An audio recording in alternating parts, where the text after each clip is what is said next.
Think of any character from Five Nights at Freddy's. Okay, 3, 2, 1. Alright, if you thought of Freddy, you are probably not a fan of Five Nights at Freddy's, but you participated anyway, and I appreciate that. If you thought of William Afton or Springtrap, you probably are a fan of Five Nights at Freddy's and are upset with yourself for not thinking of a more unique answer. If you thought of Ned Bear, that is too unique. Take a step back. If you thought of Music Man, you probably cried during Matt Pet's goodbye video. If you said Mangle, no. You didn't just say Mangle. You knew Mangle. You are passionate about Mangle. Mangle is the reason you wake up in the morning. If you said Lefty, you might like my song about Lefty. It's called Shh. If you thought of the cerebellum, that is a part of the brain. What the fuck? If you said Nightmare, you're probably more interested in the gameplay than the lore. If you said Michael, you've probably never played any of the games. If you said Lulbit, is Lulbit currently your profile picture or have you changed it? If you said Balloon Boy, you will die alone. If you said Charlie or the Puppet, you feel like the definition of pansexual suits you best, but you label yourself as bi because you like the flag better. If you said Roxanne Wolf, I have some news for you, but you probably already know, so. If you said Circus Baby or Elizabeth Afton, you have immaculate taste. Also, you might want to check out my song Vanilla because it's about that. If you said Foxy, then learn some damn patience. You've probably been sitting here this whole video like, when's he gonna say Foxy?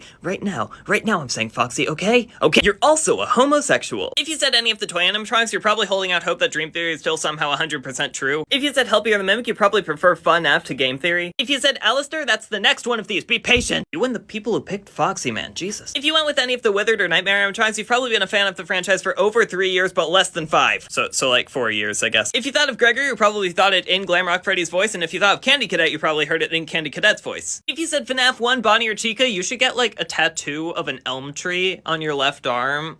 Like, that would be pretty cool, right? And if you thought Cassidy, you should listen to my song Insatiable. It's about Cassidy. And if you said any character I didn't name, I blame you and not myself, sorry.